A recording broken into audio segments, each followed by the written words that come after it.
Bien, es un gozo poder juntarnos y alabar al Señor esta mañana de la manera en que lo hemos hecho, expresar a través de canciones la realidad de nuestra intimidad espiritual con Él. Eso es lo que verdaderamente justifica una adoración sana. La adoración sana es cuando la iglesia expresa a Dios lo que Dios ha expresado de sí mismo. Eso es adorar. Adorar es expresarle a Dios lo que Dios ha expresado de sí mismo y que está en su palabra. Y esto, el Espíritu de Dios lo hace en los verdaderos hijos de Dios. Solo los verdaderos hijos de Dios que tienen intimidad con Dios pueden adorar. ¿Por qué? Bueno, porque quien no es hijo de Dios no tiene contacto con Dios, no tiene comunión con Dios, por lo tanto de Dios no puede decir nada.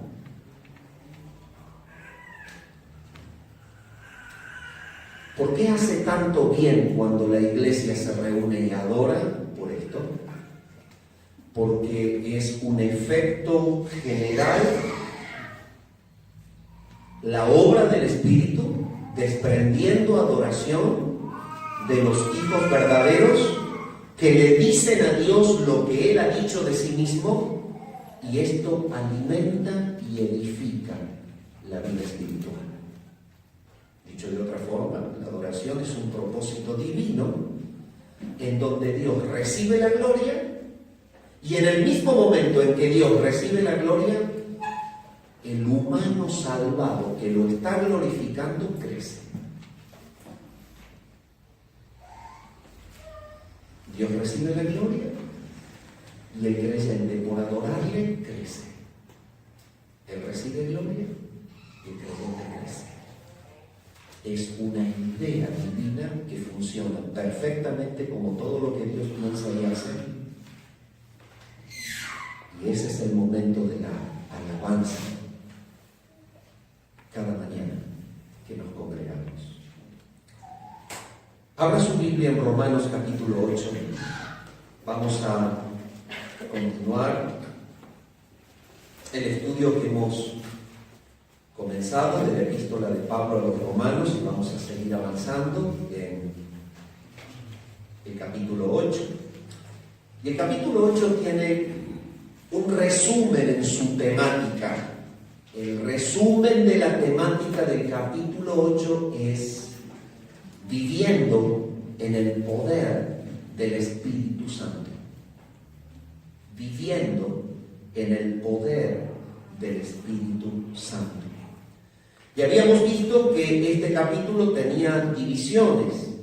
Y en la medida en que vaya leyendo el capítulo, les voy a recordar las divisiones que el capítulo tiene, que son divisiones temáticas que nos ayudan a comprender cómo Pablo va explicando lo maravilloso de vivir en el poder del Espíritu. Arranca diciendo así: ahora pues, ninguna condenación hay para los que están en Cristo Jesús, los que no andan conforme a la carne, sino conforme al Espíritu. Porque la ley del Espíritu de vida en Cristo Jesús me ha librado de la ley del pecado y de la muerte, porque lo que era imposible para la ley, por cuanto era débil por la carne, Dios, enviando a su Hijo en semejanza de carne de pecado y a causa del pecado, condenó al pecado en la carne. Esta es la primera división del capítulo 8, en donde Pablo, guiado por el Espíritu Santo, comunica esta verdad: que en el poder del Espíritu todo creyente vence el pecado y la muerte. La primera división está inclinada a enseñarnos esto.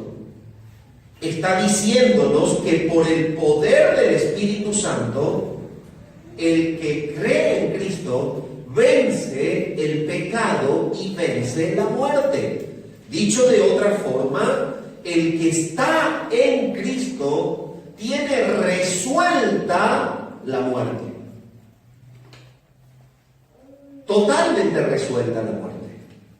Dicho de otra forma, la muerte ya no afecta como una condenación del pecado al que está en Cristo. ¿Por qué? Porque está totalmente superada la muerte eterna para el que está en Cristo. La palabra tiene abundante material donde nos enseña que el que está en Cristo no morirá eternamente. No morirá eternamente. Esta es la primera división. En esta primera división, el sentido de interpretación arranca en una palabra que solo se repite 3 veces en el Nuevo Testamento, y estas 3 veces está justamente en la epístola. Y es: ahora pues ninguna condenación hay para los que están en Cristo Jesús. Desarrollábamos el domingo pasado la realidad esta: no hay condenación para los que están en Cristo. Y habíamos hablado cómo conectar esta expresión con lo que viene diciendo la epístola. Pablo está mostrándole al lector que en el poder del Espíritu ya no hay condenación. No hay condenación porque la justificación del pecador que cree en Cristo es por gracia. Todos los capítulos anteriores al 8 vienen hablando de esta realidad, que el pecador es justificado por gracia en la muerte de Jesucristo en la cruz.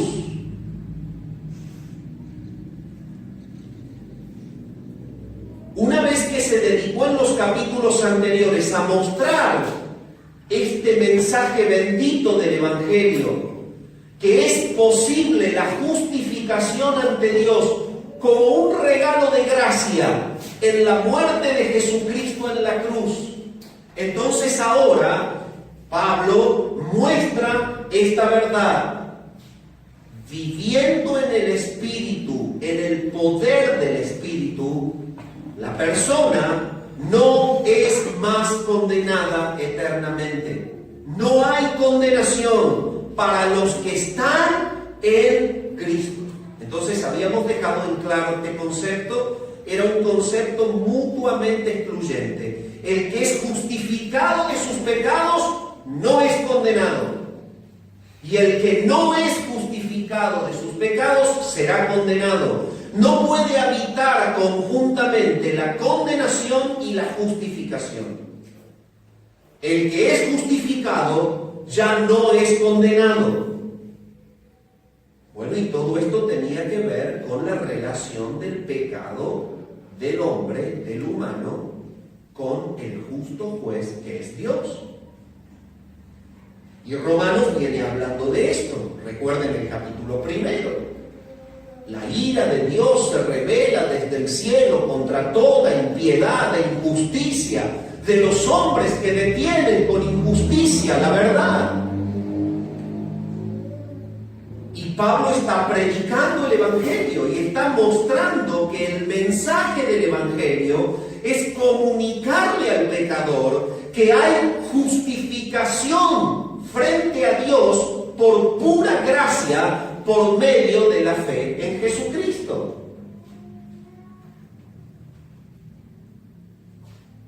Esta es la verdad del Evangelio, y ahora lo confirma de esta manera. Viviendo en el poder del Espíritu, no hay condenación para los que están en Cristo Jesús. Los que no andan conforme a la carne, sino conforme al Espíritu. Es un capítulo de confirmación, la confirmación de la realidad de los que están en Cristo. Les está diciendo, esto vive, esto experimentan los que están en Cristo. La primera maravilla de vivir en el poder del Espíritu es que ya no existe más la condenación en tu vida. Porque todo lo que Dios podía exigir que el humano viviera en un lugar de condenación, ya lo descargó como una ira justa en su Hijo Jesucristo en las horas de cruz. El juicio por el pecado del pecador ha caído sobre Jesucristo en las horas de cruz. Y esto es lo que explica en el versículo 3. Porque lo que era imposible para la ley, por cuanto era débil por la carne, Dios, enviando a su Hijo en semejanza de carne, de pecado, y a causa del pecado, condenó al pecado en la carne. Esta es la actitud que Dios toma en la cruz de Cristo. ¿Saben lo que ocurre en la cruz de Cristo? Hay una condenación. ¿Sabe lo que es una condena? Una condena es un dictamen judicial que le da a la persona la reprimenda por causa de su conducta. Esa es la condena. ¿Vieron cuando dice tiene tantos años de prisión? Tiene que cumplir una condena. Y esa condena es por causa de un decreto judicial. Hay un juez que está dictando esa condena. Dios es el justo juez que está dictando una condena, está condenando al pecado en el cuerpo de su Hijo Jesucristo. Eso está diciendo acá. Eso pasó en la cruz. El justo juez está descargando su ira sobre su justo Hijo, Santo Hijo, en la cruz, para que los que creen en Él no sean ya condenados. Entonces, el poder del Espíritu de Dios nos lleva a vivir libres de la condenación, porque por el Espíritu de Dios nosotros estamos en Cristo. Y esto es lo que explicaba el domingo pasado.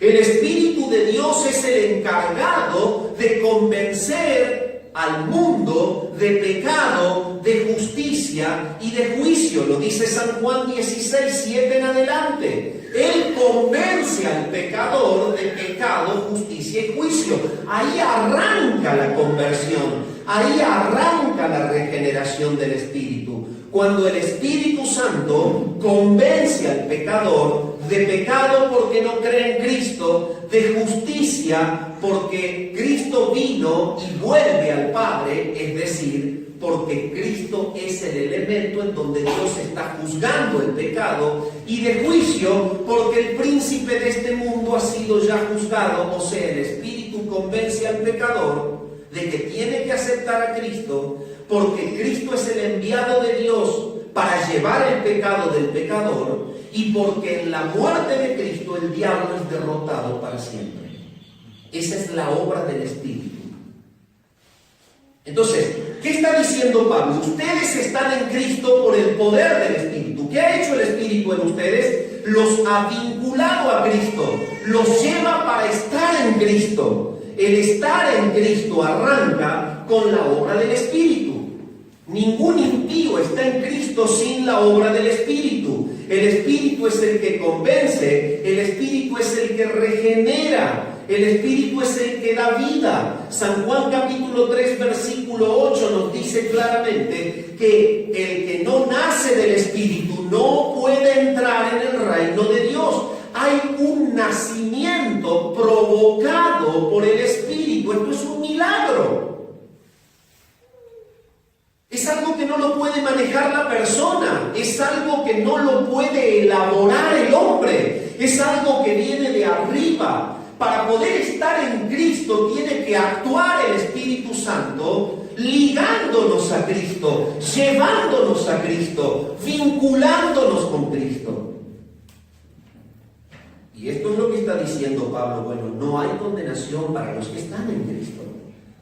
Esta es la bendición de vivir en el poder del Espíritu. Y lo explica y dice, esto es posible porque ya Dios ha descargado toda su ira, ha condenado al pecado, condenando a su Hijo como un injusto, como un pecador, como un maldito, así lo dice Gálatas 4, porque lo ha colgado en un madero. Y en esa cruz Dios ha descargado toda su ira por causa del pecado de los que creen en Él y ha juzgado en su justo Hijo el pecado del pecador.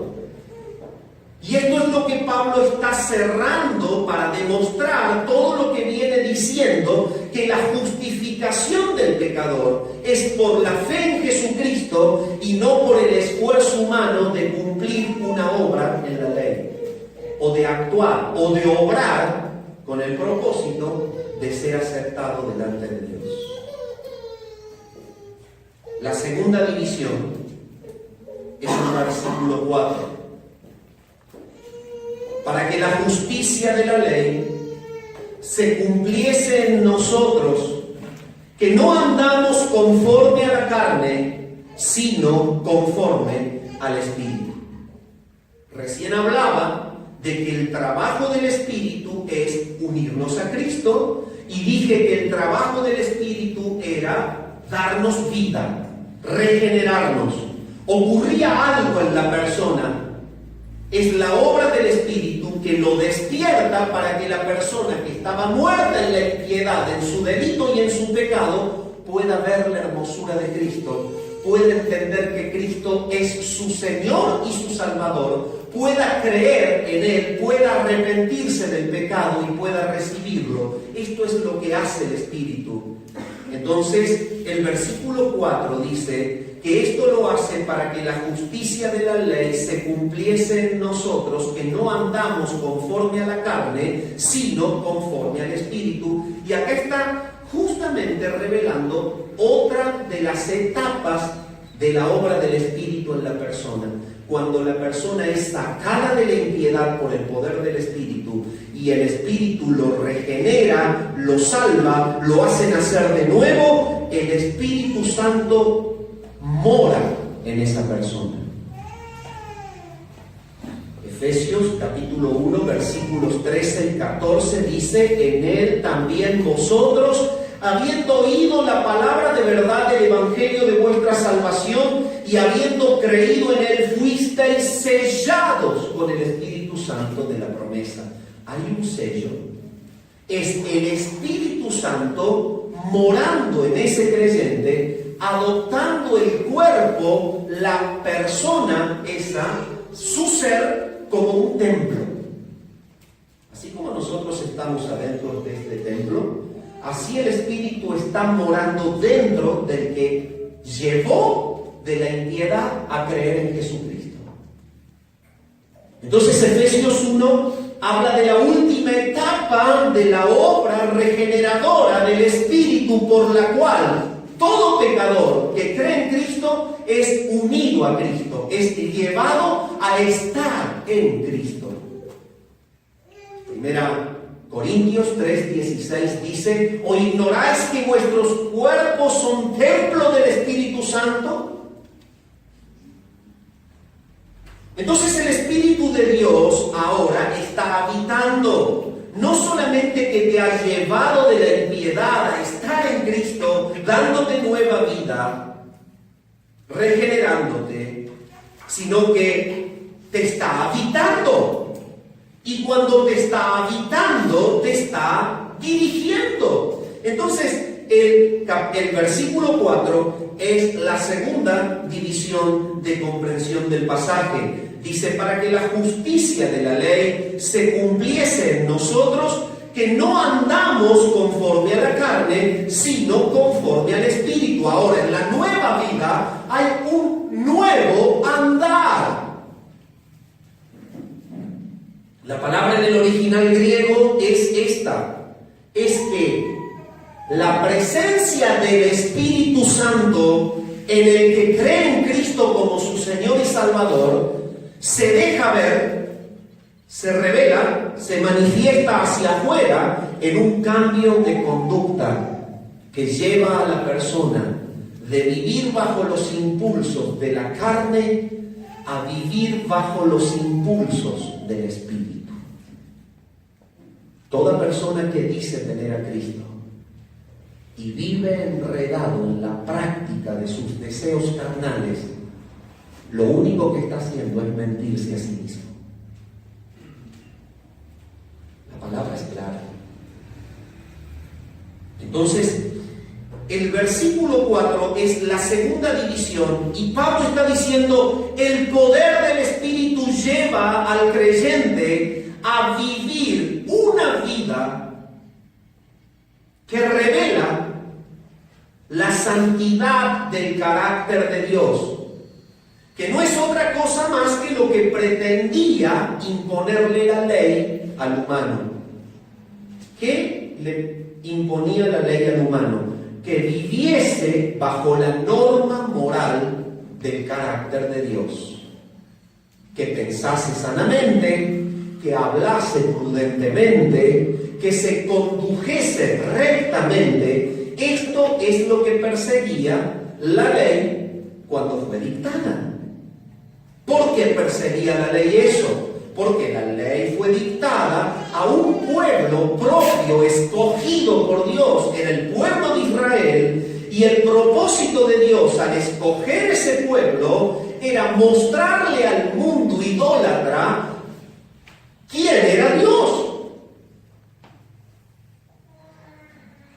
Y por eso escogió un pueblo, para revelarse al mundo idólatra, a un mundo rebelde, a un mundo pecador, a un mundo perdido. Él escoge ese pueblo, habita en ese pueblo y usa a ese pueblo, y ese es su propósito, para revelar su carácter, su santidad. Entonces él dicta una ley a Moisés. En esa ley están contenidos los preceptos que llevan a la persona a vivir una vida de mentalidad recta, de palabras prudentes, de corazón puro y de conducta santa.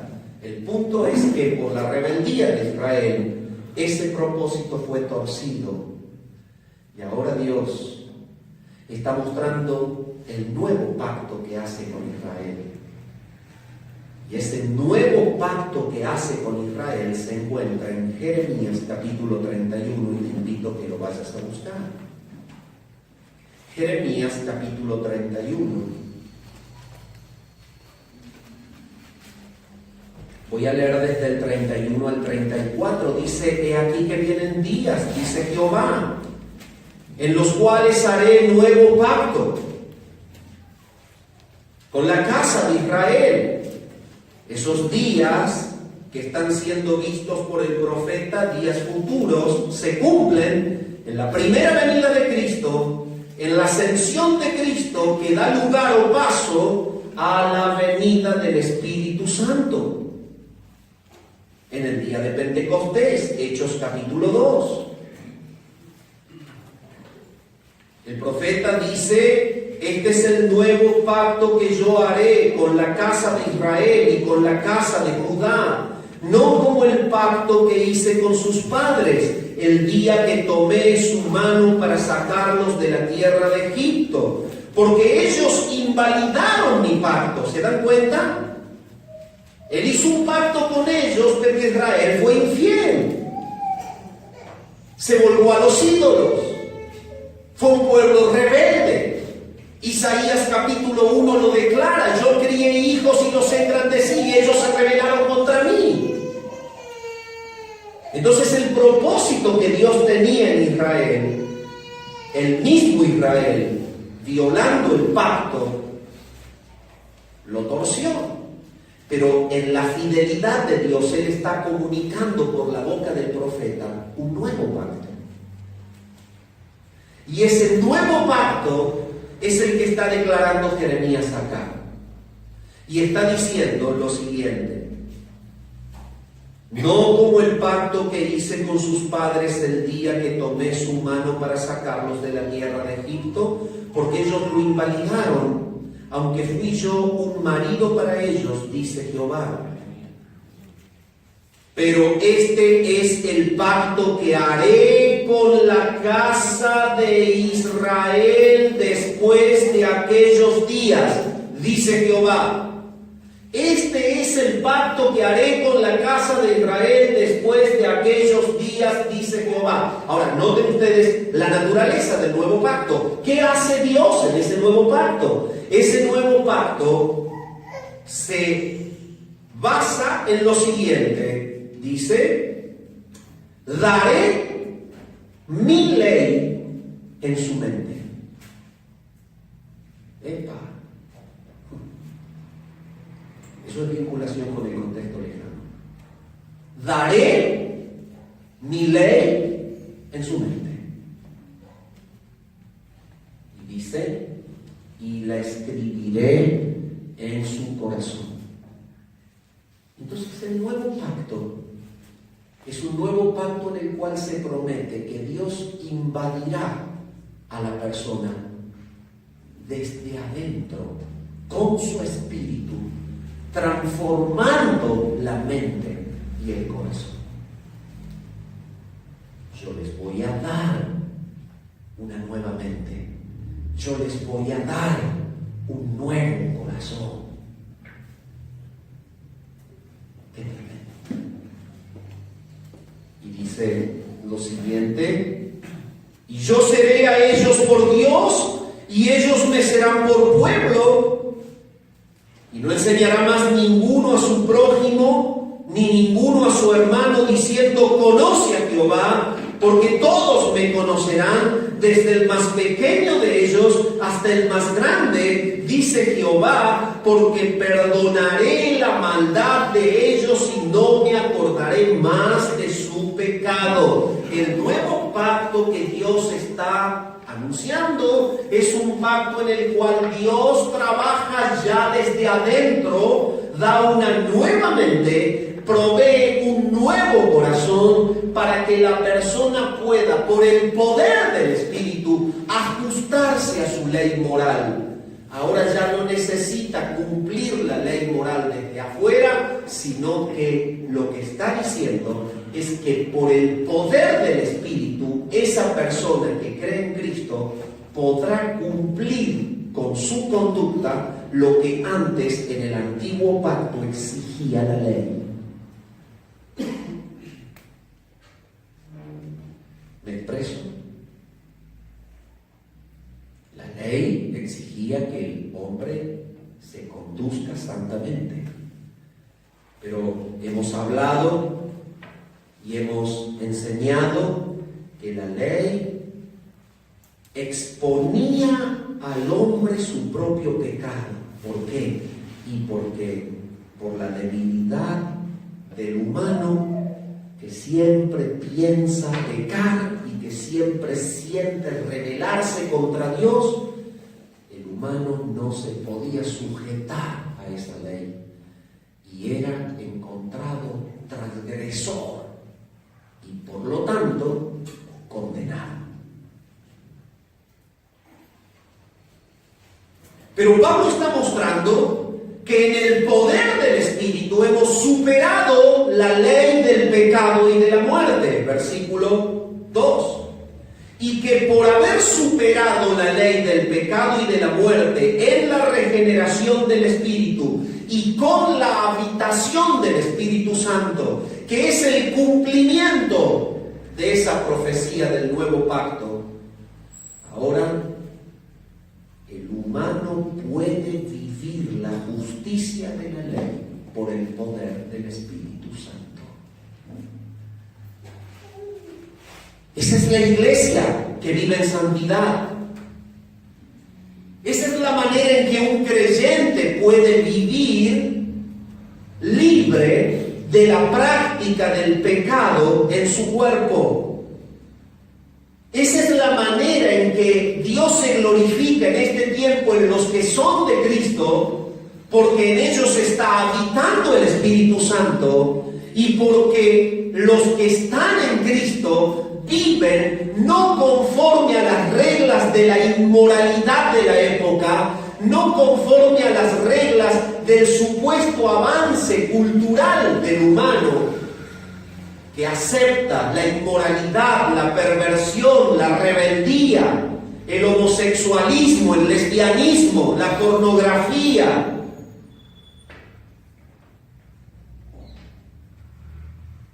Desórdenes de la ética moral de Dios. Y todo lo que es un desorden de la ética moral de Dios es un invento del enemigo de Dios, Satanás. Y el resultado de caminar en el desorden propuesto por Satanás no es otra cosa que destrucción en todo el sentido de la palabra. Pero lo que el versículo 4 nos dice en la segunda división es que el creyente, por estar en Cristo, goza de la presencia del Espíritu que lo está controlando y que lo está llevando a practicar en su vida, por el poder del Espíritu, una conducta libre de la práctica del pecado. Para que la justicia de la ley se cumpliese en nosotros, que no andamos conforme a la carne, sino conforme al Espíritu.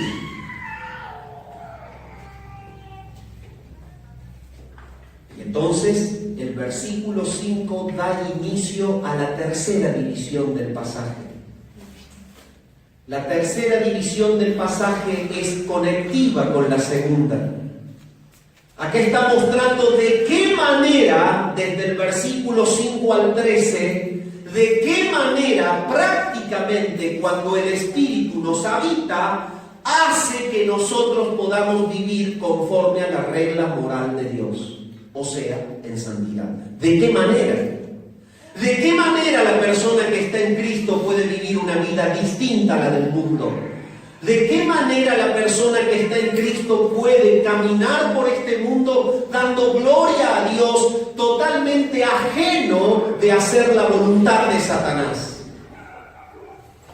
Y noten ustedes cuál es la primera manera en la que Pablo explica esta obra poderosa del Espíritu que nos lleva a glorificar a Dios en una conducta santa. Dice, porque los que son de la carne piensan en las cosas de la carne, pero los que son del Espíritu en las cosas del Espíritu.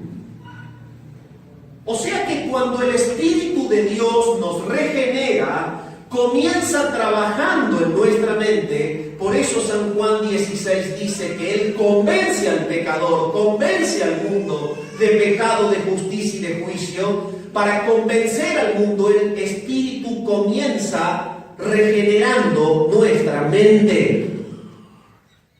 Nos abre el entendimiento de Dios, cosa que antes no podíamos entender. El poder del Espíritu de Dios es tal, porque Él es Dios, Él ha construido nuestra mente, que cuando el Espíritu despierta por gracia a un pecador para salvarlo, lo que hace es regenerarle la mente. Entonces la tercera división del pasaje contiene esta enseñanza, que en el poder del Espíritu hay transformación de nuestra naturaleza y hay poder para vencer los impulsos de nuestra naturaleza caída. No se puede vivir en una santidad permanente sin el poder del Espíritu. Y eso es lo que dice la tercera división de Romanos 8. El poder del Espíritu transforma la mente para que la persona ya no piense más perversamente como lo hacía antes. Ahora la mente está tomada por el poder del Espíritu. Tiene una mente nueva. Quien está en Cristo tiene una mente nueva. Entonces los que son de la carne piensan en las cosas de la carne, y Pablo muestra esta verdad haciendo una división. El impío piensa como impío y el Hijo de Dios piensa como Hijo de Dios. No pueden pensar iguales.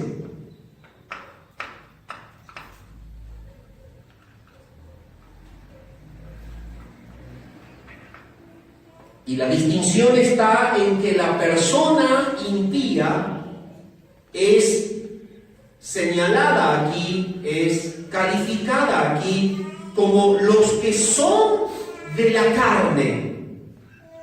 O sea, aquí está hablando del humano en su estado natural, el que por nacimiento hereda la muerte de Adán, el que por nacimiento hereda la facultad para pecar, el pecado de Adán, que lo condena, que lo mata. Estos que son de la carne son los seres humanos que habla en el capítulo 1 de Romanos y que dice que sabiendo que el juicio de Dios contra ellos es muerte, no solamente que practican el pecado, sino que se gozan, disfrutan en pecar con compañeros de pecado que pecan como ellos. Es el ambiente del pecador y es la mente del pecador muerto en sus delitos y pecados el que lo lleva a pensar rebeldemente y a pensar en contra de la santidad y a pensar en contra del Señor, en contra de la iglesia, en contra de la rectitud, en contra de la verdad, en contra de la santidad. Entonces la mente perversa se abre a un plano de desorden, ideando una estructura de conducta en la cual supuestamente el hombre cree ser feliz y no se da cuenta que cada vez se hunde más en la destrucción y en el vacío.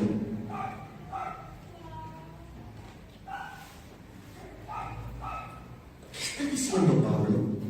Está presentando la hermosura del Evangelio, lo que es posible vivir en Cristo. En Cristo la persona tiene una nueva mente, y si tú en esta mañana todavía no estás en Cristo, pues arrepiéntete de tu pecado.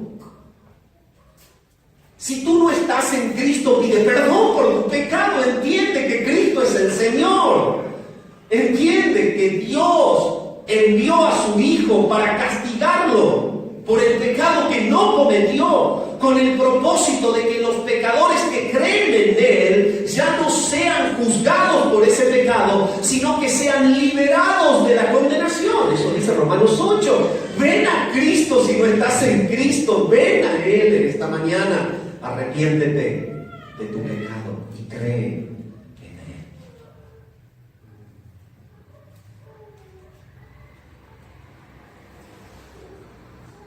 Los que son de la carne piensan en las cosas de la carne. Mire cómo lo explica Pablo cuando escribe Efesios. Vamos a Efesios 2. Y Él os dio vida a vosotros, versículo 1 de Efesios 2, cuando estabais muertos en vuestros delitos y pecados, en los cuales anduvisteis en otro tiempo. Está hablando de los impíos, que por estar en la carne, por haber nacido bajo la identificación de Adán, este Adán transgresor, este Adán pecador, este Adán sobre el cual cayó la maldición de la muerte, la paga del pecado es muerte. Bueno, estos son los que están siendo aquí señalados como los que están muertos en sus delitos y pecados. Dice, en los cuales anduvisteis en otro tiempo siguiendo la corriente de este mundo, conforme al príncipe de la potestad del aire, el espíritu que ahora opera en los hijos de desobediencia, entre los cuales todos nosotros vivimos en otro tiempo en los deseos de nuestra carne. Aquí está pintando el mundo interior del impío. El impío tiene un espíritu muerto, tiene una mente muerta, tiene una emoción muerta en relación a Dios, no puede sentir la presencia de Dios, no puede comprender la palabra de Dios, no puede creer en Dios. Pero fíjense en cómo se manifiesta este estado de muerte.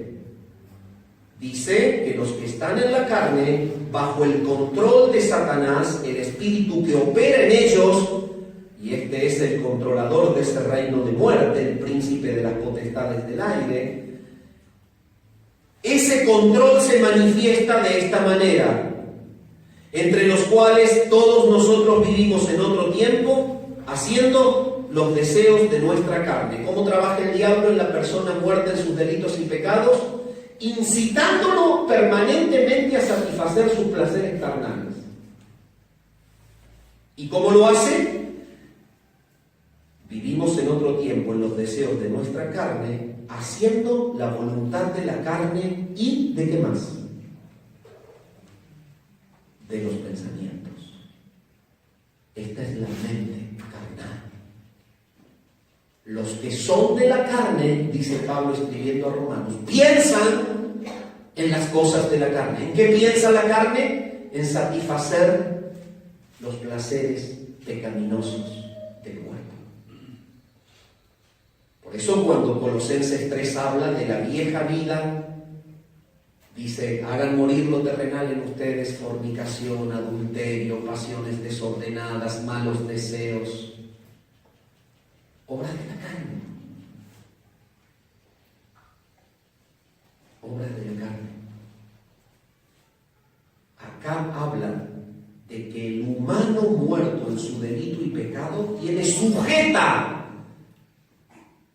o sujeto su deseo, su voluntad a Satanás y sus pensamientos a Satanás. Y él los controla como una marioneta, un títere. ¿Sí? Como un títere. Y los lleva a pensar que la libertad cultural es matar a un bebé en el vientre. Eso es madurar humanamente. Abortar para poder pecar libremente. ¡Qué bajeza! ¡Cruel! ¡Diabólica!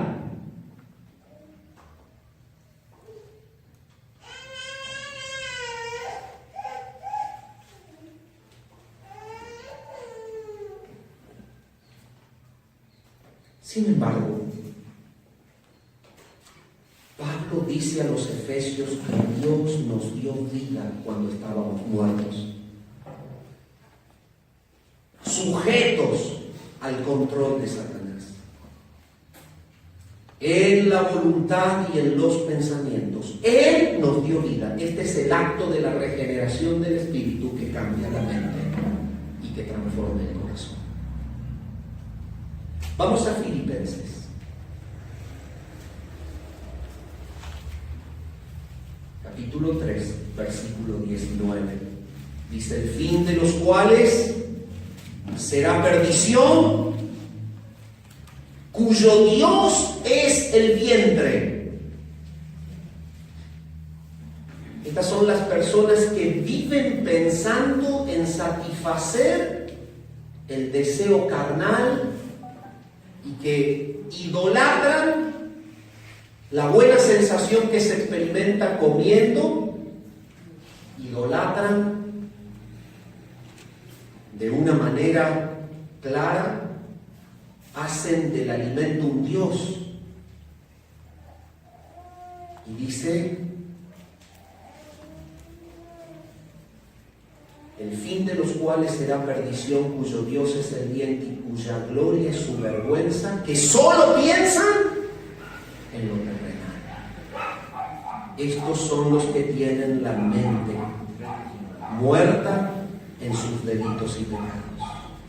Entonces dice: el ocuparse de la carne, o los que son de la carne piensan en las cosas de la carne, pero los que son del Espíritu piensan en las cosas del Espíritu. El Espíritu, cuando regenera, lleva a la mente a a pensar en la realidad de Dios, a pensar en los deseos de Dios, a pensar en el plan salvador y redentor de Dios, a pensar en las promesas de Dios, a pensar en la gloria venidera. Los que son del Espíritu piensan en las cosas del Espíritu. Entonces, ¿qué hace el Espíritu cuando regenera al pecador? Lo transforma internamente, habitándolo, y le da una nueva mente que lo conecta con las verdades divinas presentes en las Escrituras.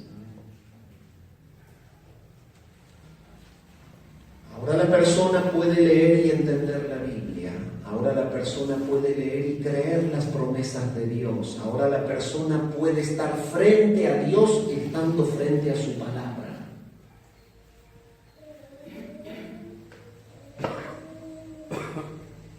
Conectémoslo con Colosenses 3, por favor.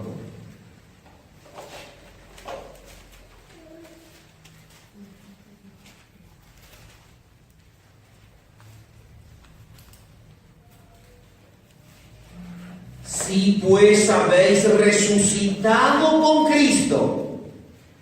Bueno, acá Pablo se lo está diciendo de otra manera a los de Colosas. Les está diciendo, miren, cuando uno está en Cristo, somos unidos a Cristo de tal manera que somos identificados con su muerte y somos identificados con su resurrección. Entonces, si ustedes han resucitado con Cristo, quiere decir que han pasado por su muerte. ¿Qué quiere decir que han pasado por su muerte? Que han sido justificados como su Señor y como su Salvador, y la eficacia de la muerte de Cristo en la cruz, la justicia que Él consiguió en la cruz, les ha sido imputada a ustedes y ahora ya no son más condenados. Ustedes han resucitado con Cristo. Si ustedes han resucitado con Cristo, noten lo que dice Pablo: busquen las cosas de arriba.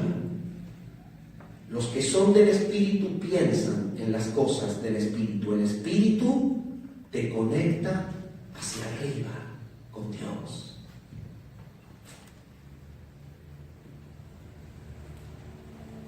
Y entonces, ¿qué sigue diciendo Pablo? Busquen las cosas de arriba, donde está Cristo sentado a la diestra de Dios. Y ahora viene la expresión: poned la mira en las cosas de arriba, no en las de la tierra.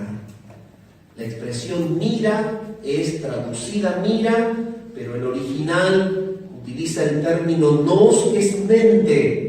Está diciendo lo siguiente: los que están unidos a Cristo, que son identificados con la resurrección de Cristo, deben poner su mente en las cosas de arriba y no en las de la tierra. El Espíritu está permanentemente llevando al creyente a pensar de una manera santa, está llevando al creyente a inclinar su vida a la gloria de Dios, está llevando al creyente a que piense de una manera diferente y no piensen en las cosas de la tierra. Si volvemos a Romanos, claramente nos está diciendo en el versículo 6,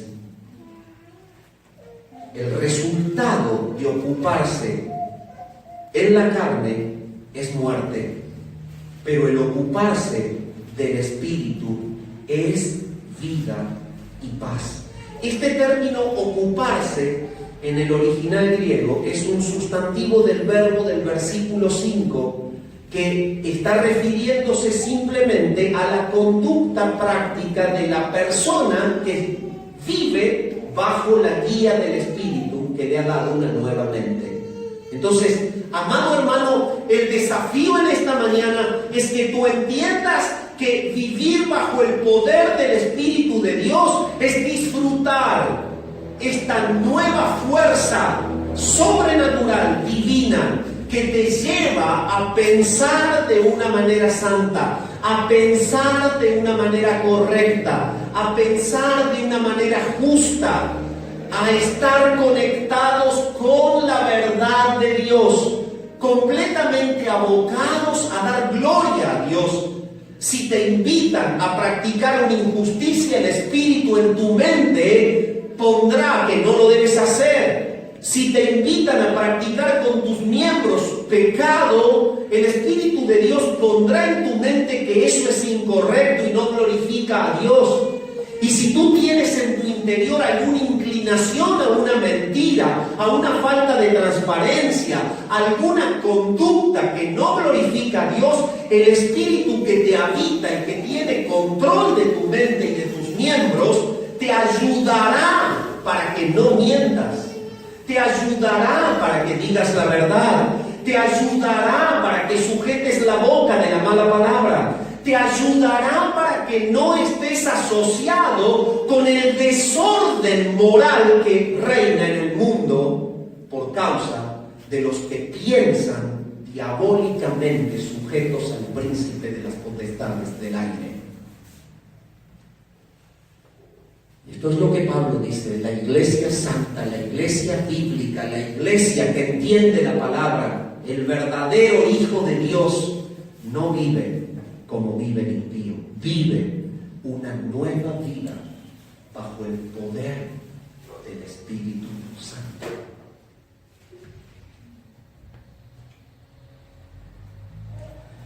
Esta es la manera en que influencia el cristiano su ambiente. Esta es la manera en la que Dios se glorifica en los lugares de trabajo, en los lugares de estudio. Es la manera en la que Dios se glorifica cuando alrededor de un cristiano hay gente que señala que esa persona es una persona diferente.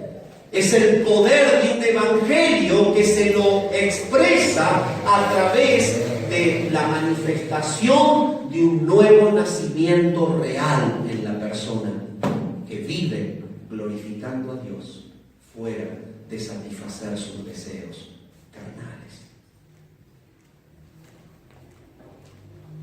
Y para terminar,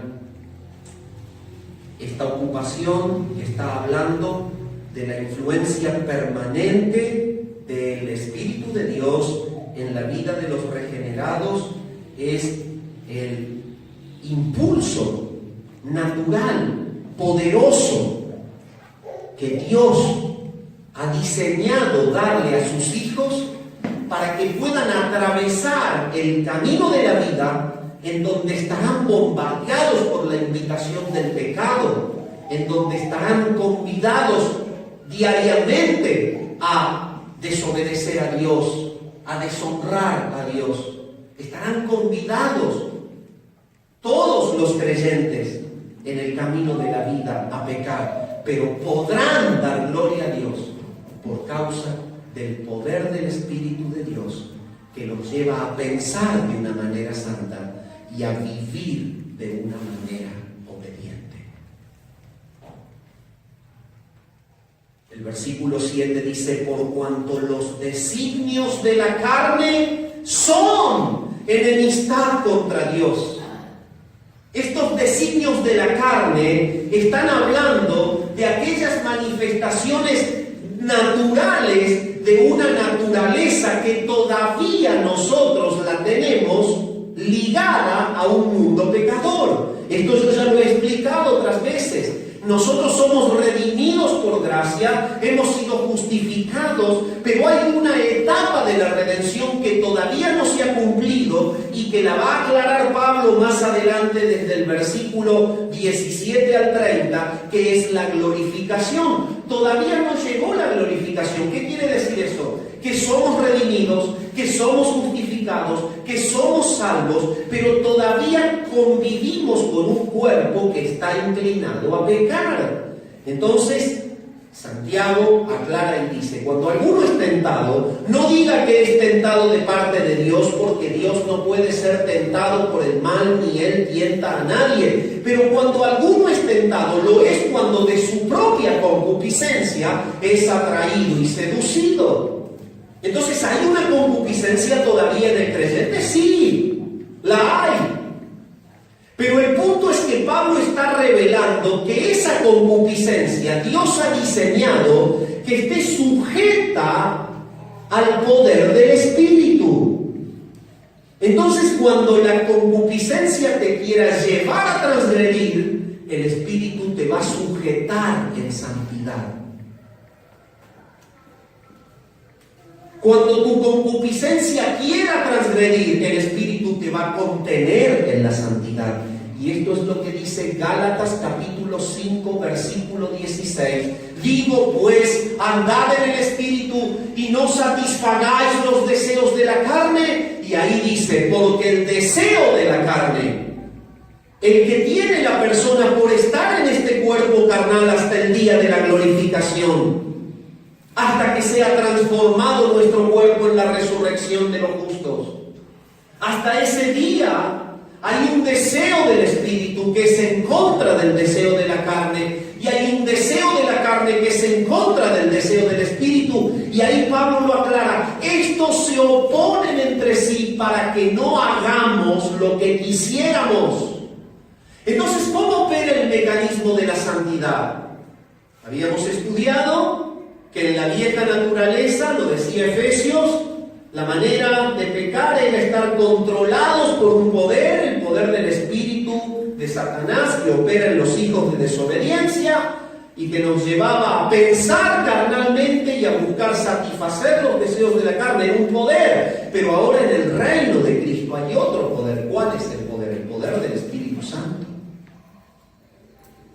Y el poder del Espíritu Santo hace que, si bien todavía estamos en una etapa de la redención, donde estamos en el cuerpo, Dios ha diseñado que el creyente verdadero pueda glorificarle en santidad cuando está sujeto al control del Espíritu Santo, que le ha dado una nueva mente para que piense en las cosas del Señor, y que le ha dado un nuevo corazón para que rechace el pecado.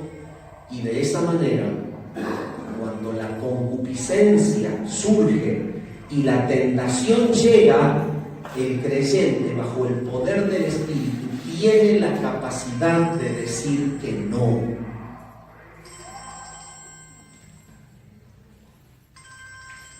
Bueno, eso significa que ya está la hora del mensaje. Gracias. Gracias. No hay forma, ya me toca el timbre de... No se ponga mal, hermano. El Espíritu le ha guiado a ponerme el humo. ¿Cómo será que hasta ponen timbre? Mira, eso era otro. Ese ya es musical. Como no le obedezco al de la campanita, viste, ya pone música. Qué hermoso es estar en Cristo, ¿verdad? La manera de poder vivir libres del control del pecado es esta maravilla del nuevo nacimiento, en donde nuestra mente, nuestras emociones y nuestras acciones son sujetadas por el diseño de Dios al poder del Espíritu, que nos lleva a vivir una vida de santidad para la gloria de Dios. Y por eso es lo que dice el versículo 7: por cuanto los designios de la carne son enemistad contra Dios. Esas reacciones naturales que nos llevan a vivir en contra de su voluntad son sujetadas, porque no se sujetan a la ley de Dios, ni tampoco pueden. Y los que viven según la carne no pueden agradar a Dios. Estos que no han pasado por la regeneración no pueden agradar a Dios. La única manera es estar bajo la ley del Espíritu, que es la ley de la fe. La única manera es que el Espíritu controle tu vida para subyugar esa pasión carnal, esa concupiscencia, y que de la concupiscencia no se llegue a concretar el pecado práctico. Y por eso el versículo 9 lo explica: mas vosotros no vivís según la carne. Aquí está la explicación. Vosotros no vivís según la carne. Quiere decir, no estás en un estado natural. Estás en Cristo. Por eso arranca el versículo primero: los que están en Cristo. Y estar en Cristo significa ser habitados por el Espíritu. Y entonces estos que están habitados por el Espíritu ya no viven más fuera del control. Ahora tienen un controlador. ¿Quién? Dios. Dios los está controlando. Dios los está llevando a pensar santamente. Dios los está llevando a actuar santamente. Y Pablo les escribe a los filipenses y le dice: por lo demás, todo lo justo, todo lo puro, todo lo amable, todo lo que es de buen nombre, si hay virtud alguna, si hay algo digno de alabanza, en esto pensar. Esta es la mente del salvo, del Hijo de Dios. Piensa en lo justo, piensa en lo puro, piensa en lo amable. Esto hace que las conversaciones sean distintas. Esto hace que las acciones sean distintas. Que cuando una persona está pronunciando con su boca un mal pensamiento, el creyente deteste eso.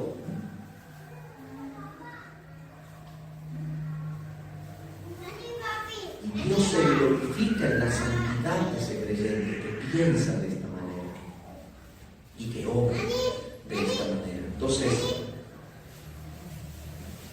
el versículo 9 dice: mas vosotros no vivís según la carne, sino según el Espíritu, si es que el Espíritu de Dios mora en vosotros. Y si alguno no tiene el Espíritu de Cristo, no es de él. Entonces cierra Pablo esto y va a continuar con otras cosas dentro del mismo bloque, pero dice: el secreto está en que tú puedes vivir así porque tú ya tienes al Espíritu que te ha adoptado como su templo. Si es que el Espíritu de Dios mora en ti, entonces tú ya no vives conforme a la carne. No hay un solo creyente que pueda decir: yo no puedo tener control, yo no puedo sujetar el pecado, yo no puedo dejar de practicarlo. Si el creyente dice eso, es porque debe revisar si es creyente. El creyente puede caer en un pecado, pero no va a vivir bajo el dominio del pecado. Y eso es lo que dice acá. Y nos desafía el Señor nuevamente a entender: ¿estoy en Cristo? ¿Puedo vivir la maravilla de experimentar que el Señor me va guiando para pensar santamente, para sentir santamente, para actuar santamente y edificar al cuerpo de Cristo?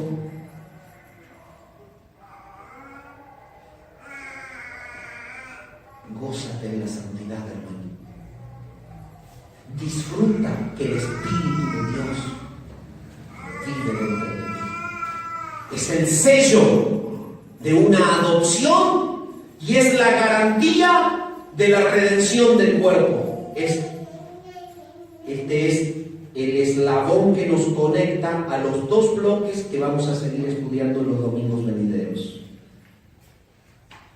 El eslabón es llevarnos a entender que al estar el Espíritu morando es el sello que nos garantiza la adopción y que nos garantiza la redención de nuestro cuerpo. Y allí termina el capítulo 8, pero lo vamos a ver en los domingos venideros. Padre, gracias. Gracias por Jesucristo, tu Hijo amado. Gracias por esta redención.